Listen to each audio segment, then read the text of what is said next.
amigos, buenas tardes.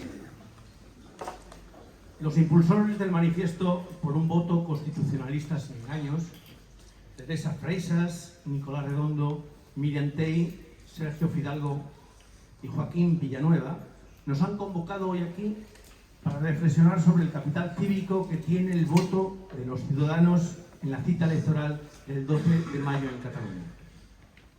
El manifiesto tiene la virtud de contar con las firmas indistintas de personalidades de todas las ideologías. Algo está cambiando en España, o quizás estamos demasiado aterrados para recluirnos en capillas. Reparen un instante. ¿Se imaginan cuán distinto hubiera sido el destino de la España constitucional surgida del 78 de no haber sido o haber estado condicionada por el terrorismo y los nacionalistas? Las relaciones tóxicas que envenenan los comportamientos humanos individuales también pueden pervertir a sociedades políticas enteras. En ambos casos, siempre con graves daños para la convivencia y felicidad de la nación como institución democrática. Les repito la pregunta. ¿Se imaginan cuán distinto hubiera sido el destino de la España constitucional de no haber sido condicionado por los nacionalistas? ¿Cuánto tiempo perdido? ¿Cuántas energías y presupuestos derrochados? ¿Cuánto dolor innecesario? El 12 de mayo tenemos una cita con nuestra responsabilidad política, la de votar, y hacerlo con criterio. En nuestra mano está premiar o sancionar la confianza depositada en nuestros representantes. Sin fidelidad ciega. Quien te estafa en el peso cuando vas al mercado ha de percatarse que ha perdido un cliente. El voto no es una ideología integrista, ni una religión, sino la culminación de una reflexión racional destinada a apoyar las mejores soluciones de los políticos más honestos, en cada elección y sin casarse con nadie. En Cataluña hay partidos que pasan por constitucionalistas y llevan 40 años remando con los nacionalistas. De esta reflexión nos vienen a hablar Teresa Freixas y Nicolás Redondo. No antes de preguntarnos si, como nos quieren hacer creer los discursos más interesados, todo se reduce al pulso entre el secesionismo y el constitucionalismo. Si así fuere, ¿el PSC-PSOE estaría en el campo constitucionalista? La tentación de pasar de ese reduccionismo a Salvador Illa como voto útil, solo hay un paso, el que le dan las encuestas. ¿Pero es el PSC quien frenará la deriva nacionalista? ¿Es el PSC quien frenará el apartheid lingüístico, la amnistía, la simetría económica entre comunidades o el futuro derecho de autodeterminación? ¿Lo ha intentado alguna vez? ¿Lo ha intentado alguna vez desde aquel lejano 1980, cuando Joan Reventós le entregó todo el poder a Jordi Pujol, porque, según dijo en sus memorias, no quería que se instalara una opción la rusista en Cataluña? ¿Quién podía haber frenado mejor que el PSC esta balcanización? ¿Quién podía haber frenado o lo ha fortalecido? ¿Pedro Sánchez ha acabado con ella o la ha reactivado? ¿Tienen alguna esperanza que después del 12 de mayo la historia será distinta? Son preguntas que hemos de hacernos y obrar en consecuencia. Y hacerlo sin renunciar a votar, por mucho hastío o hartazgo que nos inspire la clase política. Si nos dejamos llevar por la desesperación, ganan los que viven de ella. Ante estas incertidumbres, solo se me ocurre un refrán castizo: del agua mansa, líbreme Dios, que de la brava ya me libro Dios. Ya me libro Dios. Seguro que a buen entendedor buenas palabras bastan. Ahora, Teresa Freixas y Nicolás Redondo interventan en este foro, por orden, primero Nicolás Redondo y después Teresa Freixas. Comentarán el manifiesto, las intenciones del manifiesto y las reflexiones sobre este manifiesto. Nicolás Redondo, una breve reseña. Exsecretario general del Partido Socialista de Euskadi, Euskadiko Ezkerra, y exdiputado, una referencia cívico-política imprescindible del PSOE, transmitida por vía familiar desde su padre, dirigente sindical de Unión General de Trabajadores, Nicolás Redondo Urbieta, y de su abuelo, uno de los primeros concejales socialistas en Vizcaya, Nicolás Redondo Blanco, todos represaliados por el franquismo. Fue el primer socialista que se atrevió a sumar fuerzas con los partidos constitucionalistas en el País Vasco para frenar al nacionalismo en su deriva violenta e inconstitucional. Por ello no dudó en romper el gobierno con el PNV en 1998, cuando la ejecutiva del PS decidió, a propuesta suya, abandonar el gobierno de coalición con los nacionalistas vascos, al pretender esto llevar a cabo una reforma del reglamento de la Cámara en la que los grupos nacionalistas se negaban a exigir jurar la Constitución como condición ineludible para acceder al cargo de parlamentario, así como por el acercamiento entre Herri Batasuna y el PNV. Otro gallo nos hubiera cantado si aquellas prevenciones hubieran calado en el propio PSOE. Desde entonces ha mantenido serias discrepancias con su partido, que han cuajado finalmente en un expediente de expulsión. En 2001 fue nombrado presidente de la Fundación para la Libertad. Participa con el programa de radio de Carlos Herrera, escribe asiduamente en la prensa y ejerce su profesión de abogado, todo compaginándolo con una actividad cívica y política encomiable. Acaba de publicar No me resigno, la memoria de un político honesto al que tanto echamos en falta quienes consideramos a la política la mejor herramienta para hacer sociedades más justas. Ha sido muchas cosas y ha librado 1000 batallas. Pero para mí, antes que nada, es un amigo. Y en política, un amigo del que te fías por los firmes principios que posee es un tesoro. Nicolás, tuyo es el micrófono.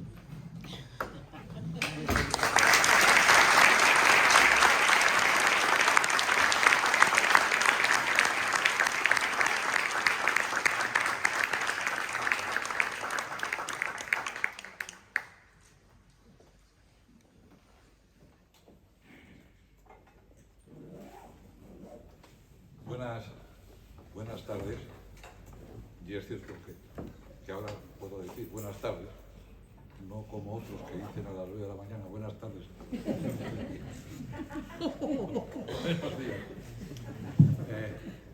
Como ven, además, yo tengo las conclusiones que tienen todos los seres humanos. Vale, ahora bueno, sí, todos los seres humanos. He cogido uno de mis dosieres y era justamente el contrario. Tenía que traer otro, solo tenía 2 y me he confundido de dosier.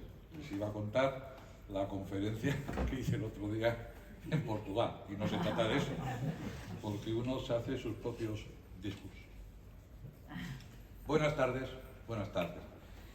Nosotros, Sergio, Miriam, Joaquín, Adolfo y Teresa y yo nos propusimos hacer un manifiesto claro, contundente, determinante, que impusiera un cierto debate en... No se oye nada aquí detrás. Ponte más cerca, por favor. Vale. ¿No me oyes nada? Ahora. ¿Ahora me oye? Vale. Tuvimos intención, digo, de poner encima de la mesa un debate que no se había dado en el resto de España. No sé si en Cataluña en su momento se había dado, y no sé con qué intensidad, pero no en el resto de España, que era el debate sobre quiénes defienden el sistema constitucional y lo hacen sin engaños, sin dobleces. Teníamos, yo particularmente, en ese libro que ha comentado Robles y en artículos 1000, tenía intención e interés en que esto apareciera. ¿Por qué? Porque yo creo que uno de los problemas primeros que tiene una democracia en crisis es la pérdida de valor de las palabras.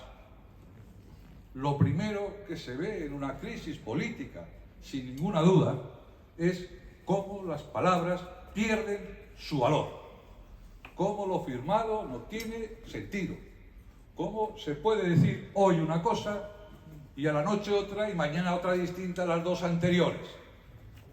Y por eso quisimos hacer este manifiesto, y por eso yo quiero decir después de decir que estoy encantado y satisfecho de estar con ustedes, quiero decir que el primer esfuerzo que haré hoy, como vengo haciendo desde hace tiempo, es defender el valor de las palabras.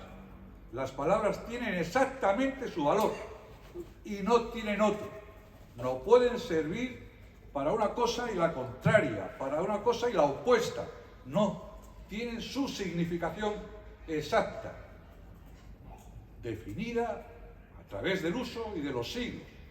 Y en ese sentido, la primera demostración de nuestra crisis política es la pérdida de valor de las palabras en España. Casi todos podemos utilizar las mismas palabras queriendo decir cosas muy diferentes. Lo único que nos diferencia a unos de otros es la legitimidad con la que decimos esas palabras.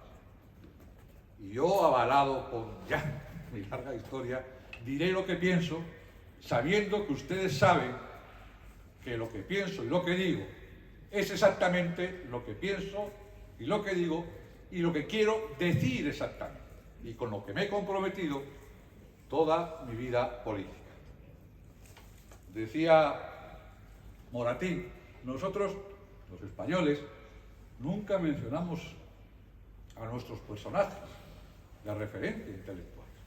Vaya usted a un mitin y probablemente alguien hable de Machado, eso de las dos Españas, o vaya otro y le oirá a alguien hablar de Ortega y Gasset y la nueva política, pero poco más.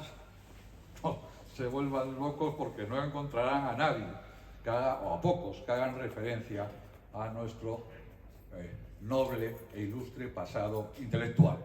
Al contrario de lo que sucede pasando los Pirineos, que se pasan todo el día haciendo referencias a su propio pasado intelectual y cultural, en ocasiones excesivamente a mi juicio. Pero bueno, nosotros hemos sido justamente lo contrario. Decía Moratín en el siglo XVIII y XIX, para que veamos que casi todo vuelve a suceder, exactamente en la derrota de los pedantes, que es muy ilustrativo el título.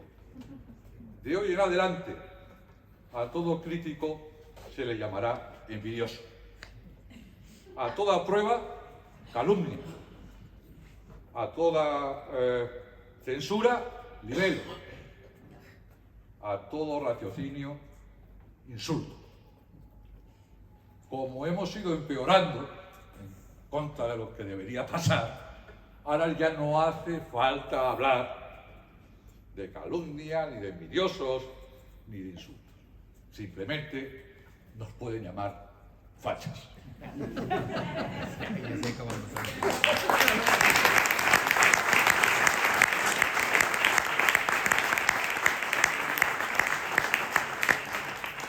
Estamos aquí hoy, voluntariamente, algunos nos dijeron que no lo hiciéramos, no para pedir el voto, para pensar con ustedes.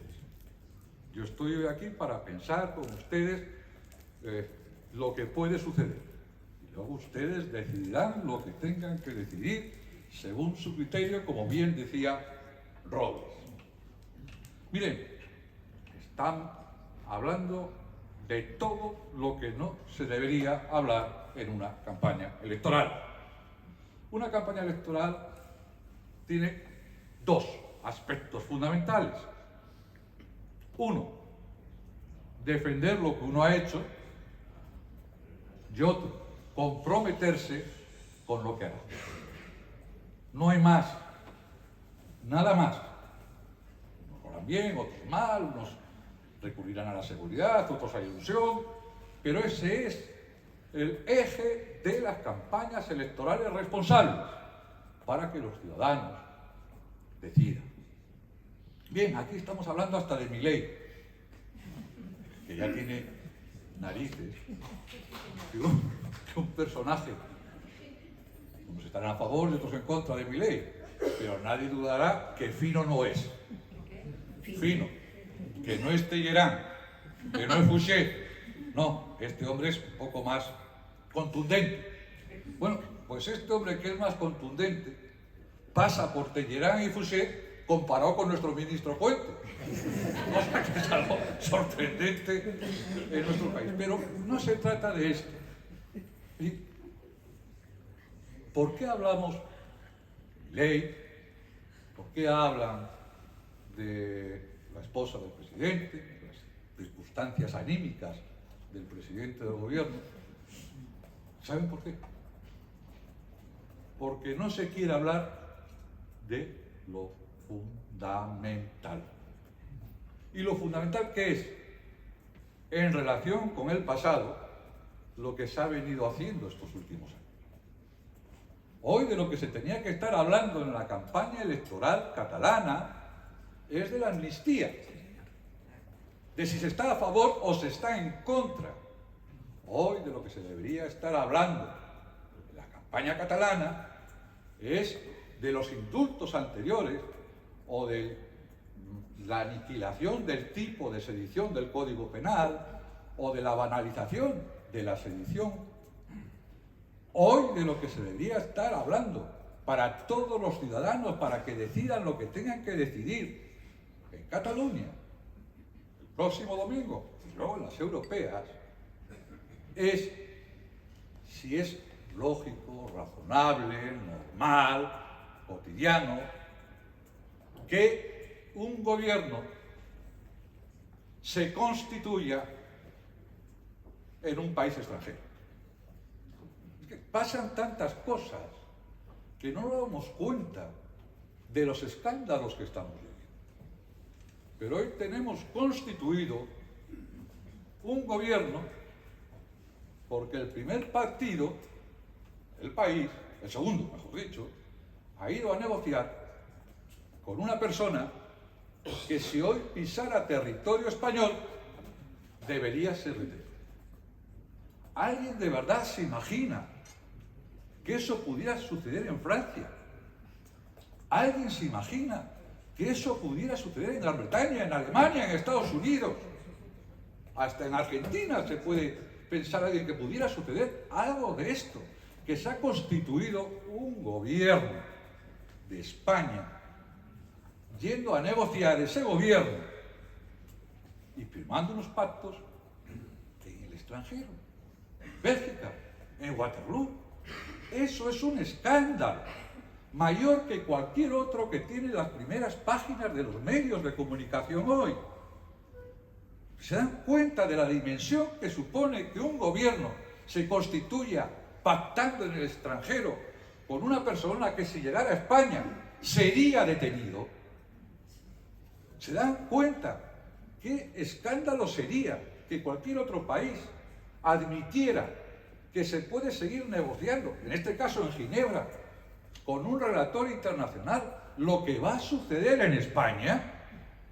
Ese es el debate que tenían que tener ustedes aquí para que los ciudadanos catalanes y luego las europeas, los españoles, pudieran decidir bien, sabiendo qué pensamos cada cual sobre lo que ha venido sucediendo últimamente. Y en relación con el futuro próximo, lo mismo. Dentro de unas semanas se va a aprobar la ley de amnistía. Se pongan como se pongan, eso lo puede explicar mucho mejor que yo. Digan lo que quieran decir. La ley de amnistía es un golpe duro a la Constitución del 78. No es una figura constitucional. Y lo es menos cuando sabemos que no es por la concordia, por el acuerdo. Esa fue la amnistía anterior, la del 77. Esta es 7 votos. Lo que antes del 23 de julio era inconstitucional, hoy es constitucional. Lo que antes del 23 de julio era negativo y rechazable, hoy es lo mejor. Solo ha habido un cambio, la necesidad de los 7 votos para formar gobierno. Eso es de lo que deberían hablar. Como deberían hablar también cara al futuro de lo que suponen las próximas elecciones autonómicas catalanas. No se vota solo el gobierno de la Comunidad Autonómica de Barcelona, de Cataluña, no. El resultado de las elecciones catalanas va a tener una influencia determinante en la política española. Yo no les digo, como les he dicho anteriormente, a quién tienen que votar.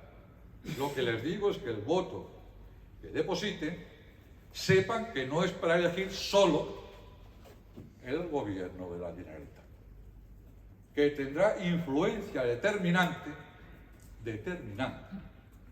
y no creo que positiva, en el futuro de nuestro país.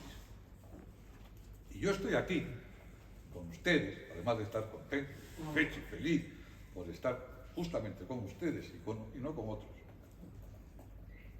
porque quiero defender la herencia de nuestros padres, la herencia del 78 y de la transición y la Constitución española, y tanto la amnistía como lo que pueda suceder después son un ataque frontal a ese espíritu de concordia del 78-77.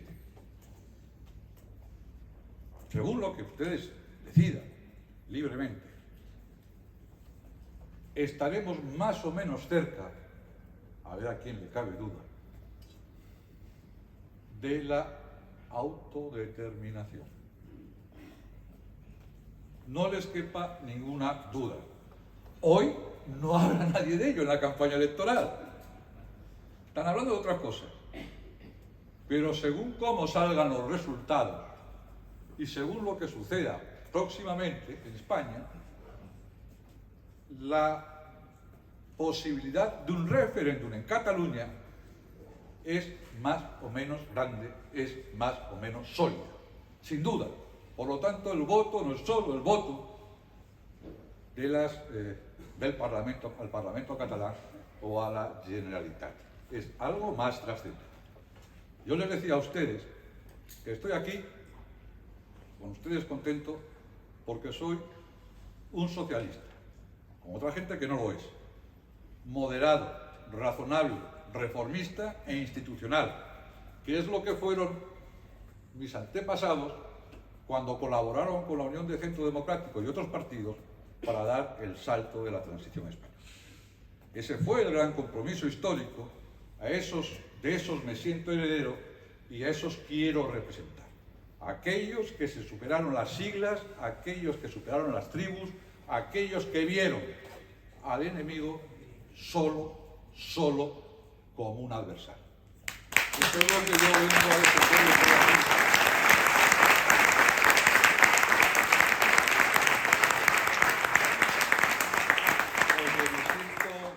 Siento que ese partido, del que sin testamento soy heredero, coprotagonizó con otros partidos, no exclusivamente como piensan algunos y como dicen algunos, con otros partidos y con toda la sociedad española, el mejor momento de nuestra historia moderna. Decía Kennedy, cuando estuvo en Berlín, delante del muro, aquello que todo el mundo recuerda, todos somos berlineses, yo soy berlinés. Pero decía algo que tiene más interés que ese eslogan que viene del latín de todos somos romanos, es más interesante. Decía Kennedy, la libertad es indivisible y cuando una persona está esclavizada, no podemos hablar de libertad. Cuando una persona está esclavizada, no podemos hablar de libertad. Yo hoy aquí en Cataluña, con este manifiesto que hemos hecho, yo añado, mucho más vulgarmente, alguna otra cosa. Los derechos que no son de todos, no son derechos, son privilegios. Son derechos. Los derechos cívicos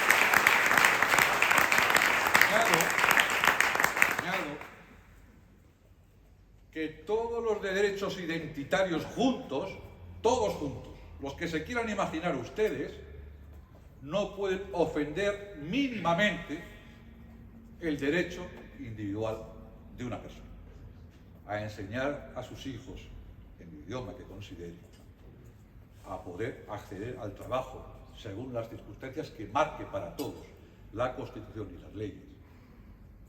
No puede socavar la importancia de un derecho individual todos los derechos identitarios.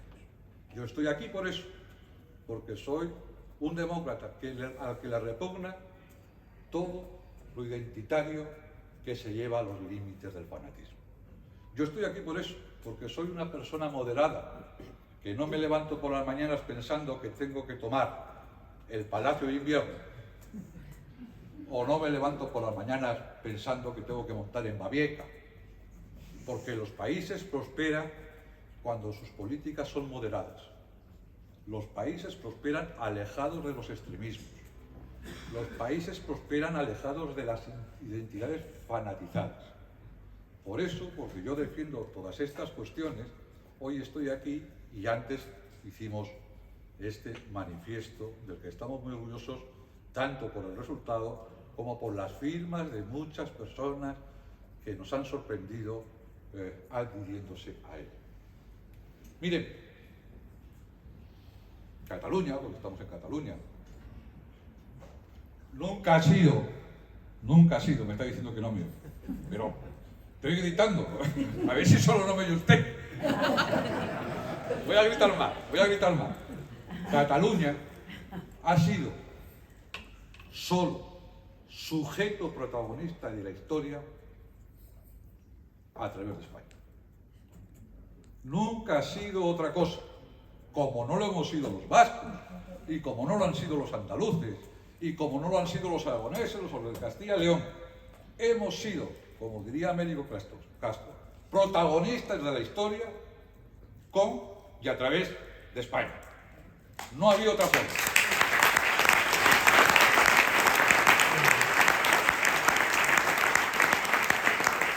Y eso yo también vengo a defender sin ningún matiz, sin ninguna tontería, sin ningún subterfugio, sin ninguna literatura barata. Y también les quiero decir, los independentistas no van a conseguir sus objetivos, porque no los han conseguido en la historia y no los van a conseguir en el futuro. Pero en la historia sí han conseguido, no las independencias y las quimeras con las que sueñan en Waterloo o al otro lado del Pirineo o donde estén. No, eso no lo van a conseguir.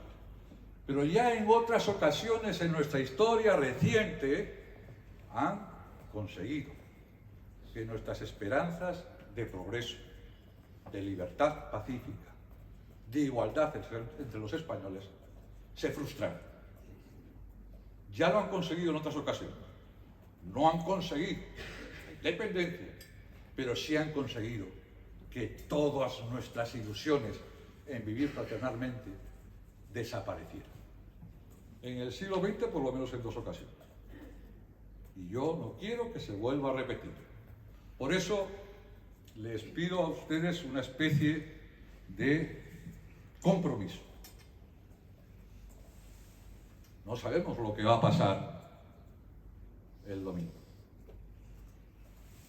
Lo que me gustaría saber, tener claro, y creo que lo tengo, la verdad, es que todos ustedes,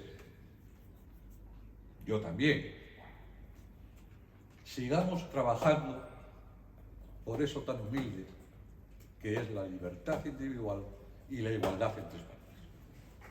Eso sí merece la pena. Por encima de las siglas, por encima de las empresas. Por eso hemos firmado ese manifiesto.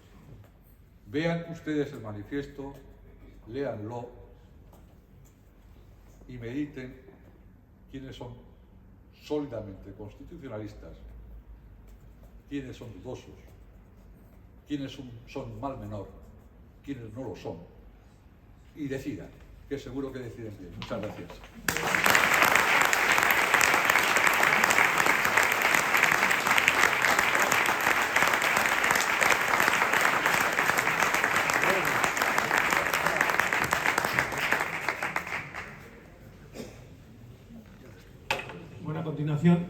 continuación, Teresa Freixas tomará la palabra. Haré una mínima referencia a sus atribuciones. Ella es una referencia imprescindible tanto en el derecho constitucional español como en el europeo. Catedrática de Derecho Constitucional y catedrática Jean Manet ad personam, vicepresidenta de la Real Academia Europea de Doctores, doctora honoris causa por la Universidad de Las Palmas de Gran Canaria, experta del programa de asistencia jurídica para los países del Este del Consejo de Europa, colabora en la formación de jueces y periodistas en la transición a la democracia. En el marco de la Unión Europea ha participado en la elaboración del Tratado de Ámsterdam, la Carta de los Derechos Fundamentales, la Constitución Europea y el Tratado de Lisboa. Ha intervenido activamente en la Conferencia sobre el Futuro de Europa. Ha publicado una docena de libros y más de 100 artículos científicos en materia de su especialidad. Ha dirigido numerosos proyectos de investigación y ha sido profesora visitante de diversas universidades de Europa y América. Forma parte del jurado de los Premios Príncipe de Asturias en Ciencias Sociales, así como del Premio Europeo Carlos V. Preside el patronato de la Fundación Cultura Libre y la organización internacional Citizen Pro Europa. Es miembro del patronato del Instituto Hermes, Derechos de Ciudadanía Digital, así como del Consejo de Honor de Gender 5+. Medalla en Artist Murturiol en 2009 y European Woman 2004 en España. En 2020 le fue otorgado el primer Premio Nacional de Muñoz Torrero, a los valores democráticos y constitucionales. En 2021 recibió el Premio Otto de Habsburgo por su trayectoria europea. Recientemente ha sido galardonada con el Premio Libertad 1812 y el Premio de la Academia de Ciencias Sociales y Humanidades de Castilla-La Mancha, sección de jurisprudencia. Y les aseguro que ella no es ministra. Ahí lo dejo.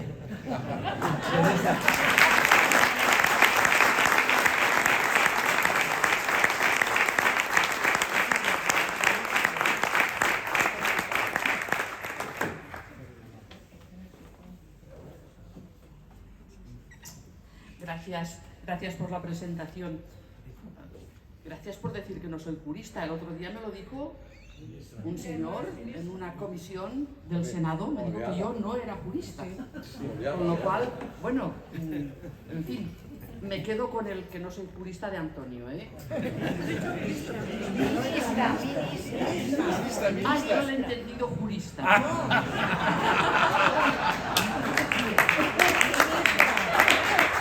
Es mal tratado el chiste. Bien.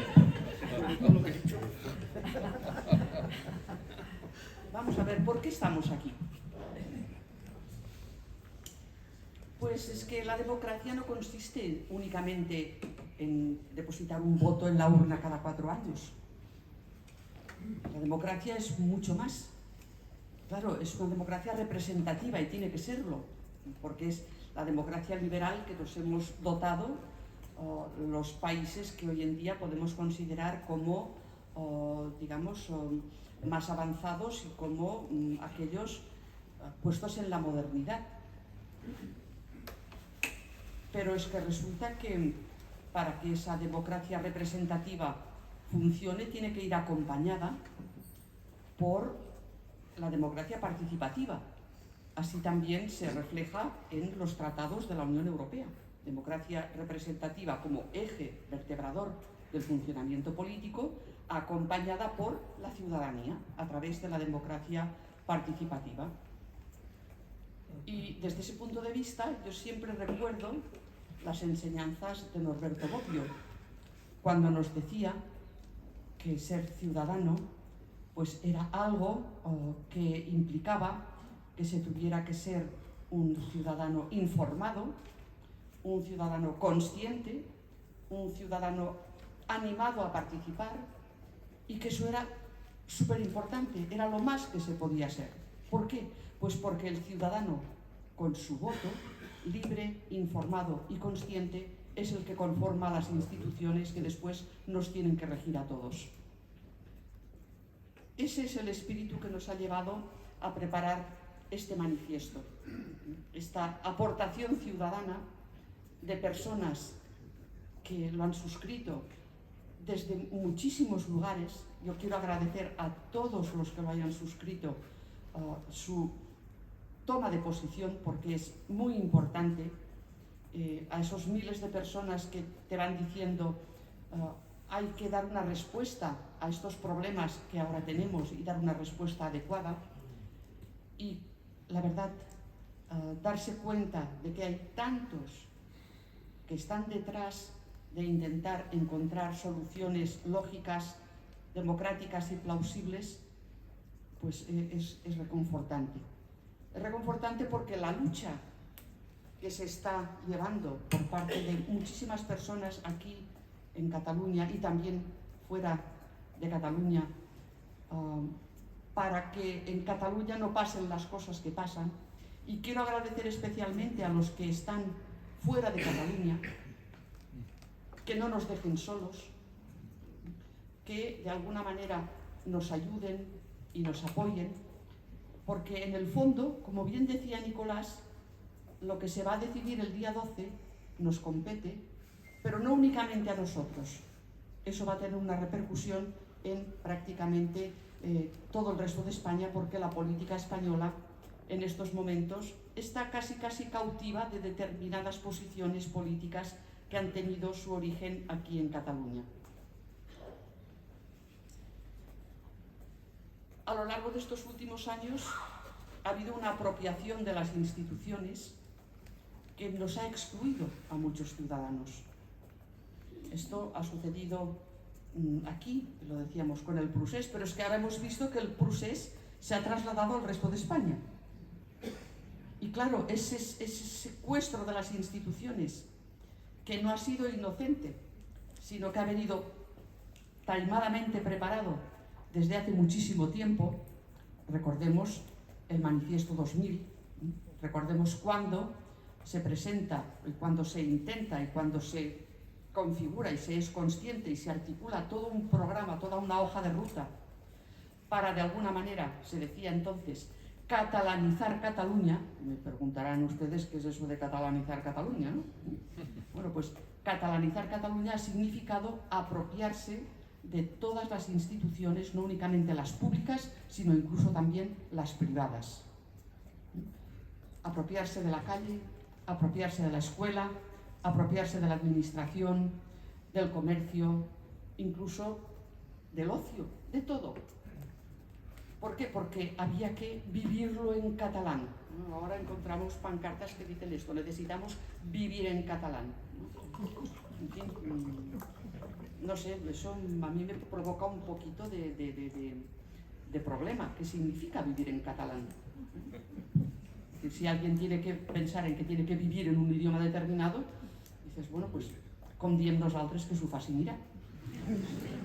Pues claro, toda esta apropiación ha derivado en algo que nos ha situado en problemas muy serios, no únicamente para nosotros, sino para el resto de España y también, podríamos decir, para Europa. No es un problema meramente interno el que nos está sacudiendo, es un problema que va más allá. Un momento álgido lo tuvimos en el año 17, en el 2017, cuando intentaron separarnos ya de una manera, digamos, formal del resto de España, con las leyes de desconexión que pretendieron privarnos a los catalanes constitucionalistas de nuestros derechos constitucionales, aboliendo la Constitución y el Estatuto. Cuando pretendieron también aprobar la ley del derecho de autodeterminación. Cuando pretendieron hacer ese mal llamado referéndum del 1 de octubre, al cual han pretendido darle legitimidad, diciendo que eso daba toda la legitimidad para una declaración unilateral de independencia. Claro, ahí hubo un momento realmente álgido en el cual no únicamente tuvimos problemas en las instituciones, sino también en la calle. Barcelona era invivible. No sabíamos qué es lo que nos podía pasar simplemente saliendo de casa. O si queríamos coger el tren o si teníamos que tomar un avión. Ahora nos dicen que eso fueron simples disturbios públicos. Y el otro día me lo repitieron en el Senado. Eso solamente fueron unos disturbios. Y bueno, que yo recuerde, hubo condenas por sedición, que no es lo mismo que un disturbio público. Podríamos recordar más. Fueron encausados los máximos promotores por rebelión y recuerden que entre la realización del proceso y la redacción de la sentencia nos encontramos con una sentencia condenatoria por sedición. No contentos con eso, ha habido más rebajas. Ha desaparecido el delito de sedición de nuestro Código Penal. Es decir, nos han desarmado, de alguna manera, frente a lo que podían ser nuevos ataques que nos están diciendo que los volverán a hacer. Y además incluso lo explican de una manera razonada. Dicen que ahora conocen mucho mejor lo que es el Estado español y que por lo tanto están con más armas para poder sobrepasar lo que desde el Estado se pudiera intentar contener. Ha habido un cambio sustancial, y este es uno de los porqués de este manifiesto, de aquello que pasó en el 17-18, es decir, en el punto álgido del proceso y ahora. En aquel tiempo, en aquellos momentos, tanto en el Parlamento como en las manifestaciones, en todas partes, teníamos un elenco más amplio de partidos políticos que nos defendían. Porque el Partido Socialista estuvo con nosotros en aquellos momentos. Y en el Parlamento defendió lo que tenía que defender. Y en la calle también lo defendió. En cambio, en estos momentos no los tenemos. En estos momentos, bueno, pues nos consideran, Nicolás, fachas, la fachosfera. Nos consideran así. ¿Qué es lo que ha cambiado? Ya lo ha explicado Nicolás. Necesitaron 7 votos para poder hacer una investidura y eso pues originó que hubiera unos pactos, unos acuerdos en los cuales quedaron de alguna manera eliminadas aquellas políticas transversales y comunes que podíamos tener y que hoy en día pues han desaparecido. Lastimosamente hemos visto también cómo esto ha tenido su traslado incluso a nuestra representación política en el Parlamento Europeo, desde donde habíamos venido trabajando conjuntamente siempre con socialistas, liberales, populares, y hoy en día los socialistas se nos han evaporado. Se nos han evaporado. Entonces, esto aquí implica algo. Implica que hay que ser muy conscientes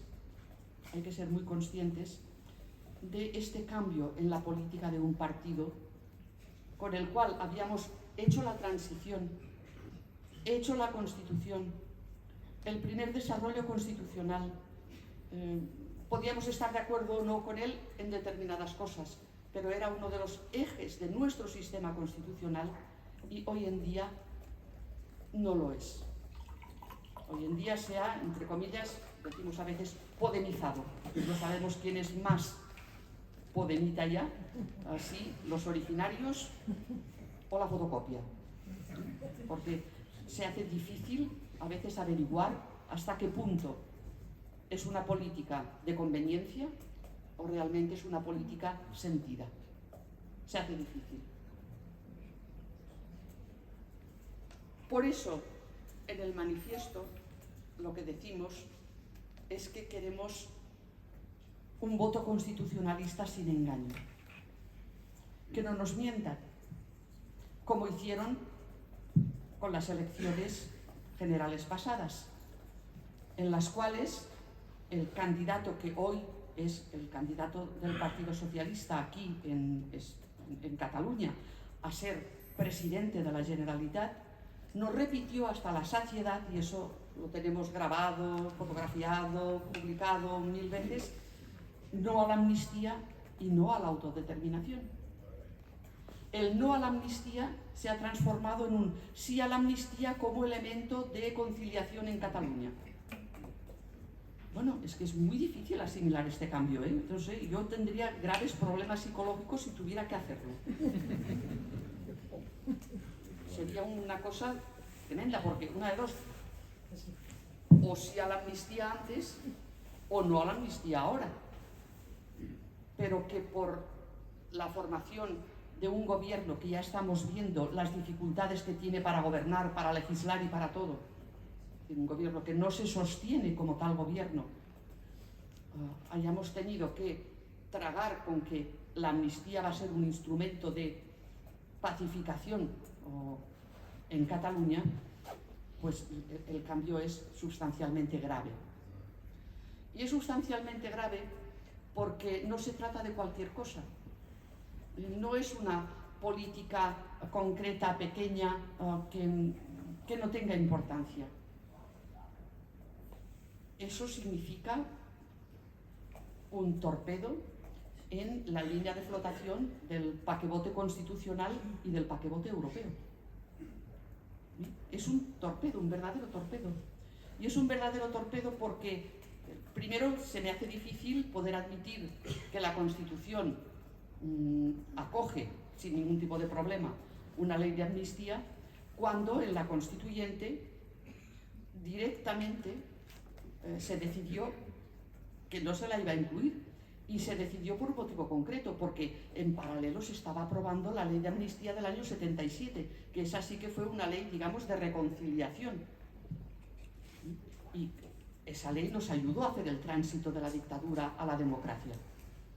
En cambio, esta amnistía de ahora, uno no le encuentra ese sentido. No estamos transitando de la dictadura a la democracia. Ojalá no transitemos de la democracia a algo que se parezca a la dictadura.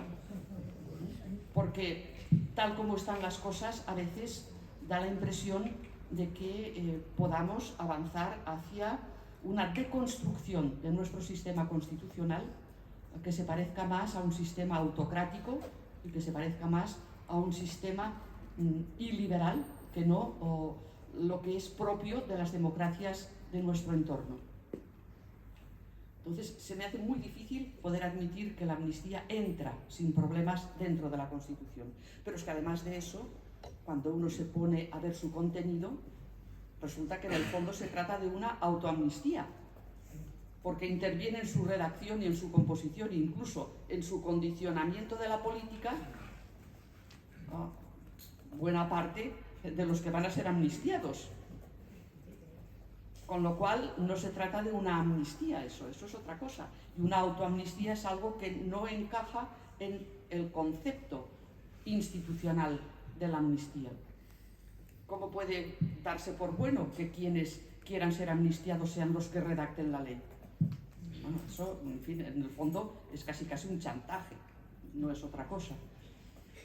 Por otra parte, en esta ley de amnistía, como ha dicho muy bien la Comisión de Venecia, fallan muchos elementos formales y muchos elementos materiales. Lo que hemos discutido tantas veces, se adopta o se pretende adoptar por un procedimiento que carece de las garantías suficientes, procedimiento de urgencia que se fuerza pero que al final no sale, utilizando la proposición de ley en vez del proyecto de ley, y así de paso obviamos los informes técnicos que serían necesarios. Esto no encaja con lo que tiene que ser en un ordenamiento democrático una ley de trascendencia constitucional, que la Comisión de Venecia recuerda además que ha de ser adoptada siempre no por exiguas mayorías, sino por amplias mayorías, con gran consenso, incluyendo en el consenso a la oposición. Y esto la Comisión de Venecia se lo ha dicho a Croacia y se lo ha dicho a Montenegro. Y nos lo ha dicho a nosotros, porque en su dictamen ha llegado a decir, oiga, miren, es que hay tantas dudas sobre la constitucionalidad de esta norma que sería bueno que antes de adoptarla hicieran, en el lenguaje de la Comisión de Venecia, una enmienda constitucional, es decir, reformaran ustedes primero la Constitución. Bueno,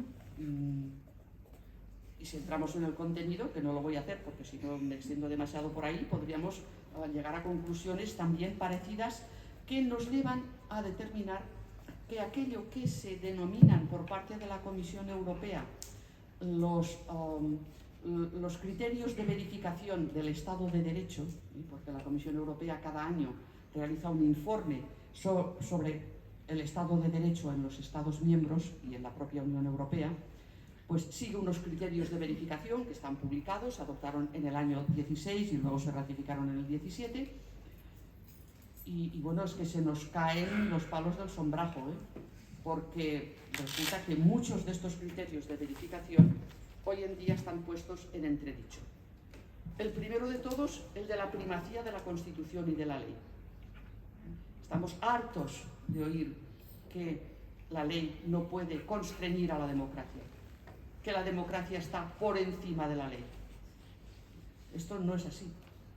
Esto no es así en ningún país democrático actual. Es decir, la democracia está sujeta a leyes, el gobernante está sujeto a leyes, porque no puede ser de otra manera. Y esa sujeción a la ley es uno de los principios fundamentales que existen.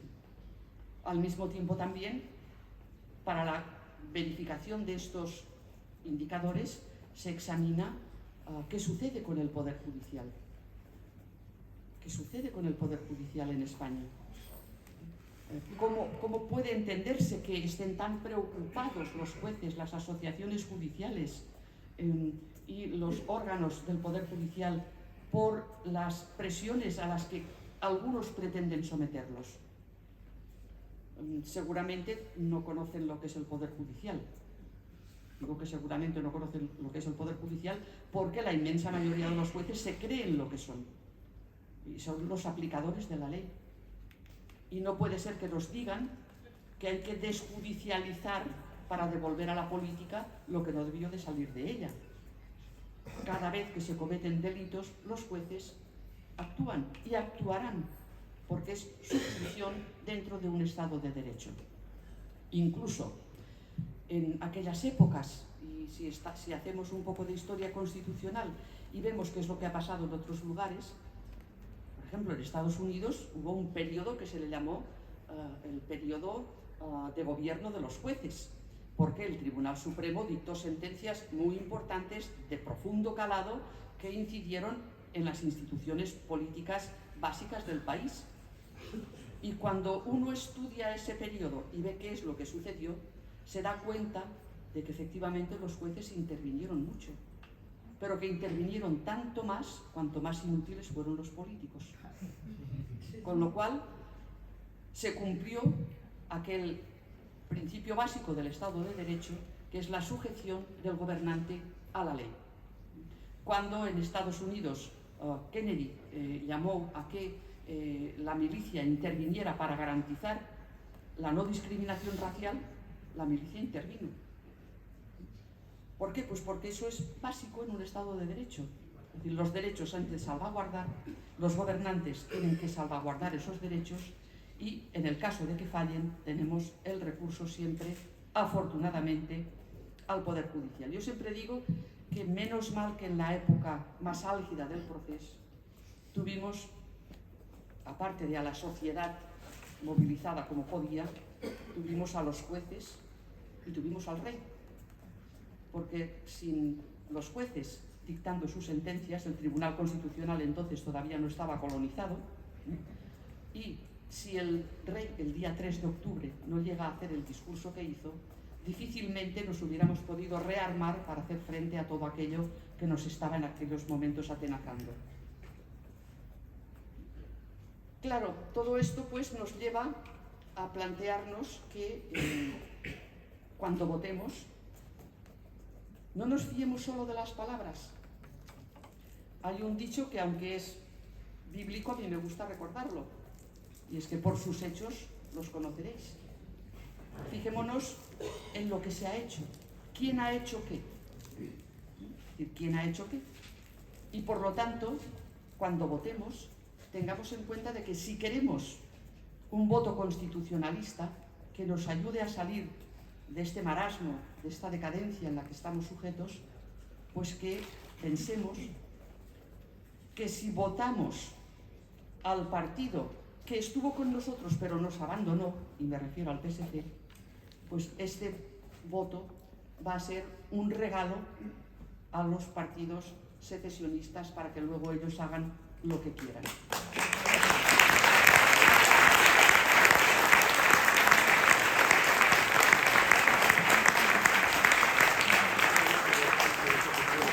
Y poder hacer lo que quieran significa muchas cosas. Significa irse a Ginebra, por ejemplo, y hacer reuniones sustituyendo a lo que tendría que ser el lugar básico de discusión de los problemas y las diferencias, que son lógicos y normales en todo Estado democrático. Es en las instituciones representativas, es en las instituciones que tenemos ya establecidas y reguladas donde se tienen que solucionar los temas. Si hay diferencias de opinión entre gobierno central y una comunidad autónoma, tenemos pues las conferencias bilaterales. Para los temas de financiación, que ahora parece ser que tanto interesan, tenemos el Consejo de Política Fiscal y Financiera. Tenemos también las conferencias sectoriales para los asuntos determinados. ¿Por qué esto no se está utilizando? Y hace tanto tiempo que no se está utilizando. Y sin embargo, dan carta de legitimidad a reuniones de mesas de negociación en el extranjero con verificadores internacionales, como si se tratara de un problema propio de las FARC, por ejemplo. Esto es absolutamente intolerable en un Estado de Derecho. Es, por eso les decía antes, un torpedo en la línea de flotación de la Constitución y de Europa. Uno de los temas que nos dicen ahora los partidos secesionistas que se negocia, aunque el PSC, el Partido Socialista, nos dice que no, pero bueno, a quien creemos, por sus hechos los conoceréis, pues vamos a repetirlo otra vez, a quien creemos. Resulta que nos dicen que no, pero sabemos que sí, sabemos que de eso se está hablando. ¿Cómo se puede, de alguna manera, tolerar que decisiones tan graves como lo que podría ser decidir de qué manera se puede separar o no una parte de un territorio de un Estado de dentro de la Unión Europea, se haga clandestinamente? Porque son negociaciones totalmente clandestinas las que se están llevando a cabo. Y eso no va contra la Constitución únicamente, va también contra el derecho de la Unión Europea, que obliga, por los tratados, a que todos los Estados respeten la integridad territorial de sus Estados miembros. Y además hay una resolución del Parlamento Europeo en la que se explicita que no se puede llevar a cabo ningún tipo de autodeterminación dentro del territorio de la Unión Europea. A mayor abundamiento, si uno va a ver lo que ellos alegan Naciones Unidas, ahora está de moda, evidentemente los pactos internacionales y la propia Carta de Naciones Unidas da el derecho de autodeterminación de los pueblos. Pero después son las resoluciones de la Asamblea General y del Consejo de Seguridad los que concretan todo esto de la autodeterminación. ¿Y cómo lo hacen? De dos maneras. Se lo explico para que no les quede ninguna duda y lo puedan alegar ante cualquier tergiversación que haya.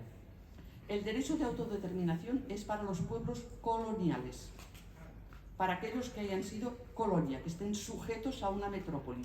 Y es más, dentro de la normativa de Naciones Unidas se exige incluso que no haya continuidad territorial entre lo que se desgaja y la entidad primigenia.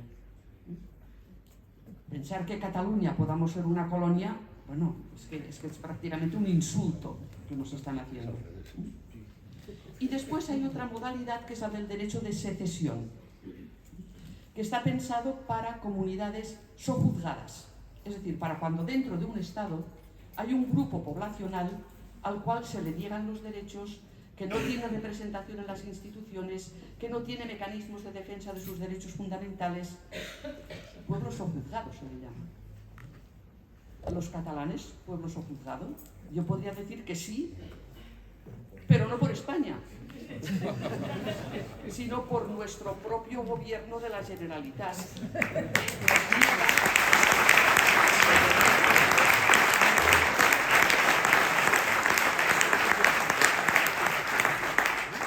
Los derechos de nuestros hijos en las escuelas, que nos niega los derechos en la administración pública, que nos los niega en muchos ámbitos de la vida. Entonces, no estamos en el ámbito de la posibilidad de poder realizar, conforme al derecho internacional, un derecho de autodeterminación o de secesión. Pues esto es lo que parece ser que quieren ir negociando. Quizás un poco por etapas, quizás subrepticiamente.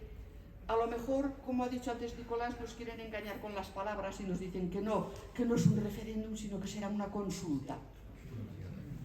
Y entonces ya veremos qué tipo de valor le querrán dar a esa cosa. Y vuelta a empezar otra vez. Siempre estamos absolutamente con lo mismo. ¿Cómo podemos salir de ahí? Hay que volver al consenso del 78. Hay que ser conscientes de lo que tuvimos. Yo siempre digo, si salimos de la dictadura, ¿cómo no vamos a salir de esto? Es decir, es absolutamente evidente que podremos salir de ello. Lo que hace falta es que queramos realmente hacerlo. Y que ese miedo que se ha instaurado en muchos sectores, y lo reconocemos también en el manifiesto, que callan porque claro, está en juego a veces su puesto de trabajo, o puede estar en juego su posición social o en su entorno. Entonces hay miedo a veces a pronunciarse. Muchas personas están de acuerdo con nosotros, algunos me llamaban y me decían, quisiéramos venir, pero es que no queremos destacarnos porque eso puede ser un problema para nosotros. Esto no es una democracia, oiga. En una democracia todo el mundo tiene que poder expresar lo que realmente quiere expresar. Y no puede haber una represión por la libertad de decir lo que uno quiera siempre que se haga dentro de los límites normales de la libertad de expresión, porque tampoco todo vale. Ojo. Entonces, desde ese punto de vista, como este voto va a ser muy decisivo, pensemos también en cómo van a utilizar el voto los partidos políticos desde el siguiente punto de vista. Nos ha dicho el presidente del gobierno que va a acometer un montón de reformas. No nos dice cuáles. Ahora, hoy he leído que lo hará después de las elecciones europeas, por etapas. A ver si así, de esta manera, más suavemente, lo vamos introduciendo.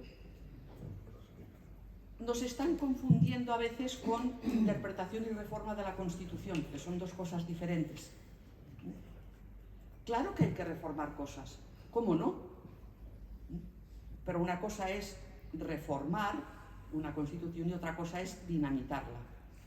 Y dinamitarla se puede hacer de un bombazo o se puede hacer poquito a poco. Ahora estamos dentro de esas fases en las que los politólogos, sobre todo los estadounidenses que lo tienen muy bien estudiado, llaman los golpes de estado líquidos, la deconstrucción constitucional. Estamos en esta fase. Hemos de tener mucho cuidado, hemos de poner una gran atención a todo lo que nos propongan, porque es evidente que tenemos que pensar en el desarrollo de nuestra Constitución, ver todo lo positivo que ha habido en ella, analizar también aquellos puntos en los que veamos que realmente haría falta lo que los italianos llaman un aggiornamento. Eso es normal, absolutamente normal, pero para que eso se pueda realizar, esa política que ahora está de moda de la confrontación, del insulto, de la tergiversación y de la confusión, tiene que terminar. Tenemos que ser capaces de hacer que esto termine. Y esto se tiene que poder hacer por parte de los políticos con el apoyo que aquí ofrecemos de la sociedad civil. La sociedad civil, tal como nos dijo Jean Monnet cuando pensó en la construcción europea, decía, no se trata de coaligar estados, se trata de unir personas. Hay que unir a todas las personas que queramos que esto cambie, a unir a todas las personas que queramos ejercitar un voto consciente, libre, informado y que sirva para algo correcto, y necesitamos pues que todo esto vaya más allá incluso de esta sala, que eso lo transmitamos, que seamos capaces de hacer que muchos más pues entren dentro de esta línea, porque únicamente si desde la sociedad civil ayudamos a que la política vaya por otras vías y recuperemos esa concordia y ese consenso que teníamos establecido, únicamente de esa manera lo podremos hacer. Así que muchas gracias por estar aquí, lo agradezco de todo corazón. Me parece extraordinario reunir a esta cantidad de personas con esa cualidad que se reconoce en todos y cada uno de ellos, y les animo a todos a que extiendan el espíritu de este manifiesto para conseguir una Cataluña mejor, una España mejor, una Europa mejor. Muchas gracias.